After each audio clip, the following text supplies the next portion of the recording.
Hey everybody, I'm Green Havoc, and we're going to be taking a look at some of the players that I thought really popped off in this first week. This is my team of the week. Now, if you haven't seen me do this before, the way I do it is I take 3 players from day 1 and 2, and 3 players from days 3 and 4. So 3 players will come from each set of days, so that way things are a little extra fair. I will take 1 tank, 1 support, and 1 DPS. Usually I broke down the roles further, main tank, off tank, things like that, but with the current metas, 3 threes and quad DPS, I felt it was easier to simplify. Now today I am going to go with a GOATS-esque setup. Now you'll see why I say esque, because 2 people occupy the same hero, but we'll get to that in just a little bit. Starting off our first selection for day 1 is none other than the San Francisco's own Sinatraa.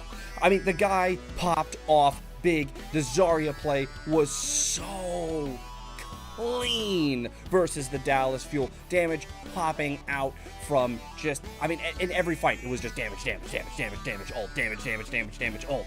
Boom. I mean, it almost could be a dance. You could see it in probably Fortnite eventually. Now, the other thing about it is they talked about, Babybay talked about this, is Sinatraa is influential in the way that they play, how aggressive they get, and the areas that they attack on the map. So that's why Sinatraa takes our first selection for DPS of the week. Sinatraa right up in their enemy faces. 100 energy ready to go. They really have to respect that damage output from him. He tries to get closer and closer to that Graviton surge. Didn't get much charge with the first volley because there wasn't much to see there. But now, nearly there. 4% left to go. Members of San Francisco play their way back around the corner. 2.5 minutes. Now encroaching for San Francisco Shock. 4 ultimates set and ready. When do they want to pull the trigger is the question. Grabs out. That's going to be a shatter coming in right on the back as a grab lands in. Bomb into the front. They're looking for the sun. AKM going to be the only one picked up. Now a shatter. Jumps up to try to get him. Graviton Surge comes through, locking up the majority of the Dallas Fuel squad. Effectively the first one to get dropped. Moth pushes forward, gets the kill there on a Zachary.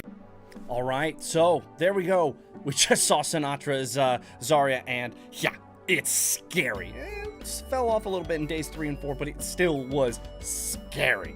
But every Zarya needs a Reinhardt, and we're not going to look any farther than the Reinhardt that I've selected, which is Fissure. I mean, we're talking clutch plays. We are talking clutch plays. Oh my goodness. Boy, did Fissure come up big for the Seoul Dynasty in their win versus the LA Gladiators, who also took down San Francisco Shock in day 3 and 4. So, I mean, these teams are topsy-turvy crazy, but Fissure was the man who came out on top. Let's look at that gameplay. Down from Boyd, right? It looked like the displacement was because of the Reinhardt swing, but it's a little bit hard to tell. It's a combination of like the Reinhardt swing and then the grab being gone, right? Just kind of like puts you in a weird position as you see Fissure getting the effects of the nano boost. They thought boost as well, but this play at the end, you can see he's gonna get launched up in the sky here. Everybody's down and not on my watch. I mean, he doesn't get Void, but he gets Hydration Shaz, Big Goose, Brawl there. He gets more than enough.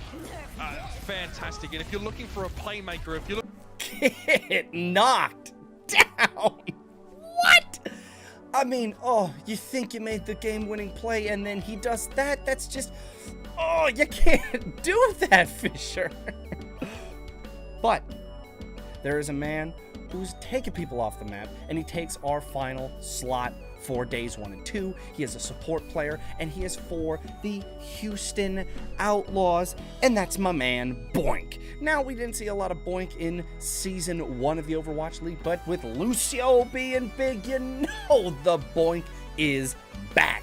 And yes, they ultimately did fall to the Toronto Defiant in a very close series, but every time Boink was on in the game, he came up big and he made plays to keep his team alive. So that's why Boink's gonna finish it out. Let's look at those boops. Coming into this, because no one really knew what to expect, as he used to be more of a bench player before coming into OWL, but he's been doing absolutely fantastic.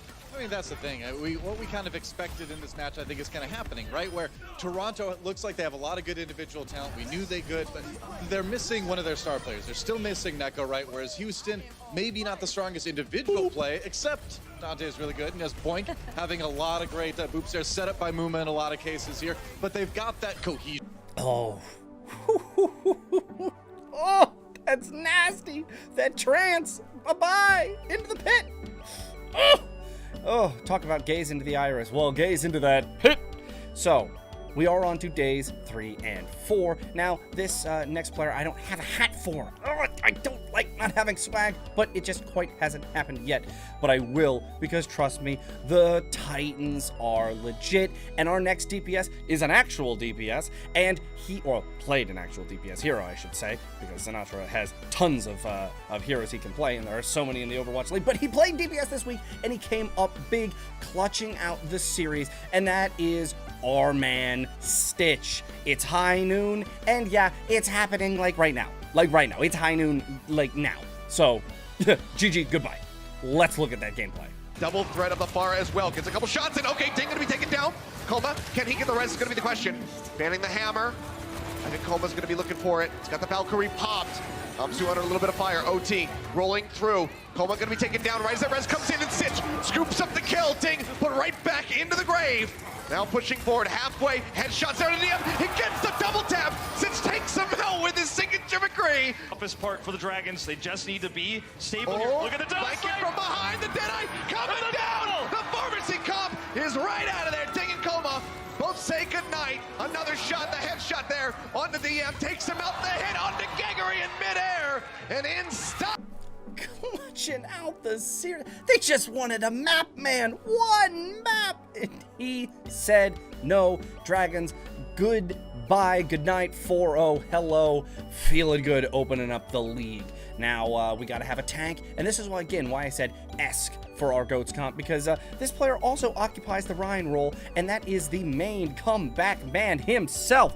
That is OGE, baby. Now, OGE had a... he struggled so hard on that first day. San Francisco Shock had his number, and they sent him back to spawn quite a few times.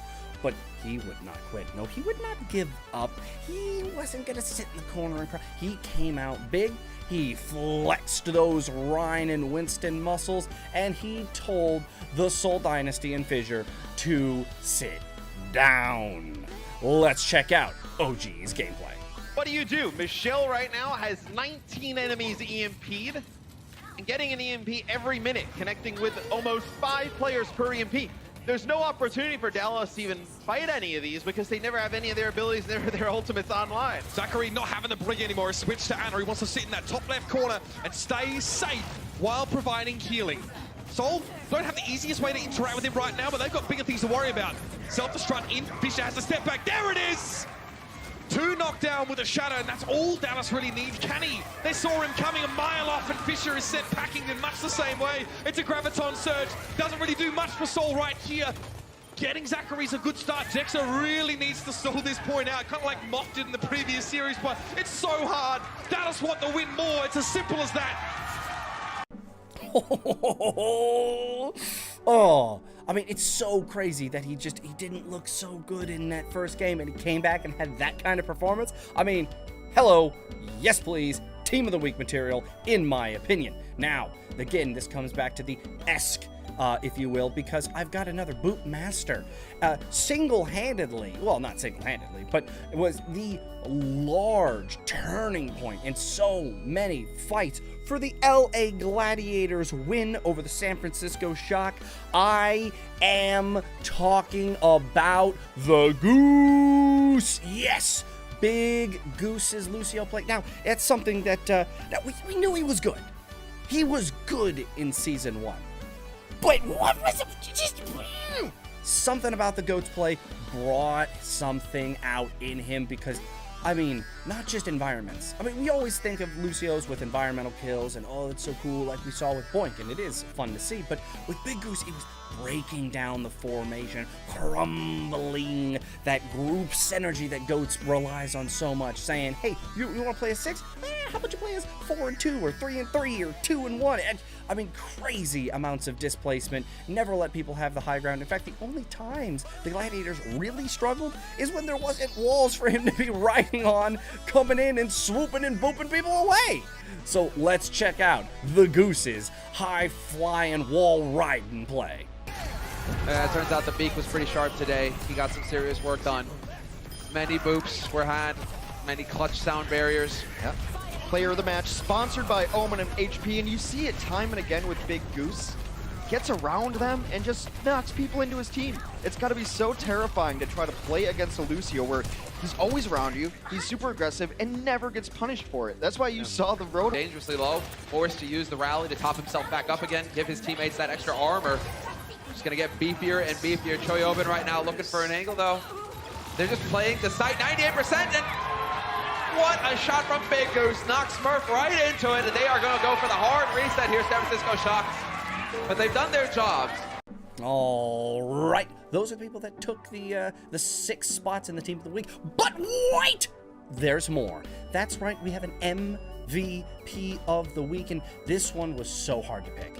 There were so many players that came up big for their teams.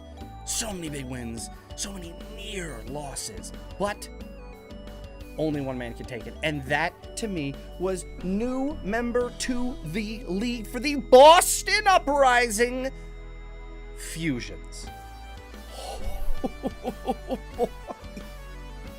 Every analyst in the world, you know what, going into to the next stages of the Overwatch League, and definitely Season 3, everyone's just going to go, no, Boston Uprising, they're going to do great, trust me, they have to. No one can doubt this team. They always surprised, they always shot, and this week, it was primarily because of Fusion's gameplay. Look, the rest of the team played great. Absolutely. Otherwise, they wouldn't have won. You can't win games with one player.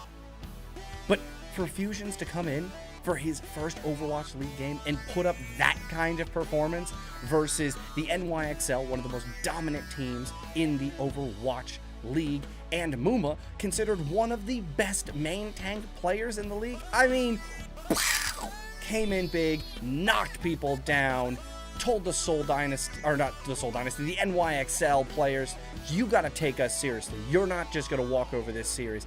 And boy, did he make them stand up and, well, get knocked down. So they had to play big versus Fusions. He came in, he made a difference, and that is what an MVP is. They come in and they make a difference, and every team kind of thinks to themselves, why didn't we get that guy?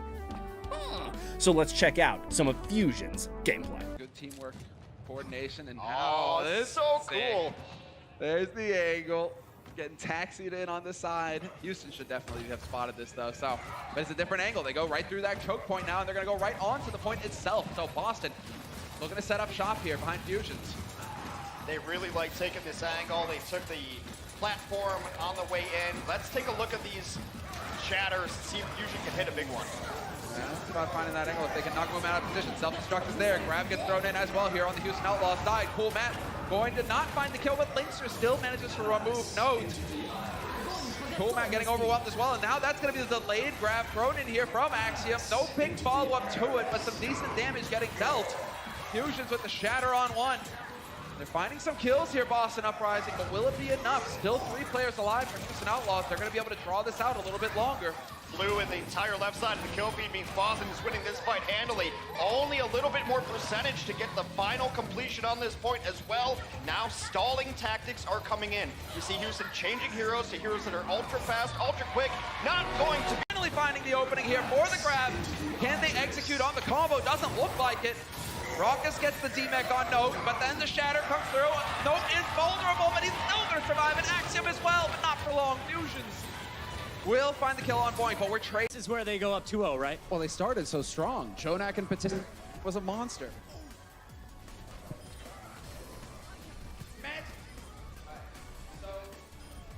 Already, Fusion's I don't get tired of watching that. I don't get tired of watching any of the Overwatch League. And for me, this week was just absolutely mind-blowing with the amount of talent that we saw. Now, yes, we did see some lackluster things, some GOATS comps not quite being as practiced as, well, we've seen in the contenders, but there was some glimpses. There was some glimmer of the stuff that makes you realize that these players are the top. They are the very pinnacle, that upper echelon of play that I can't wait to see as they explore this meta more and more. So If you have other picks or you think I left someone out, please let me know down in the comments. If you want to see more of these videos, make sure to like, comment, and subscribe, as I'm going to be breaking down maps and how things work, the differences between that we're seeing in the Overwatch League now versus Overwatch League in Stage 4, where the metas were at least comparable, as why didn't we see Goats when Brigitte was so strong? Partially because people didn't know Goats was going to be so good, but we're still going to break it down nonetheless. So there's a bunch of fun content and coaching and other stuff on the channel. I hope you enjoy, and I'll see you next week for the Team of the Week! Yes, I've been Green Havoc.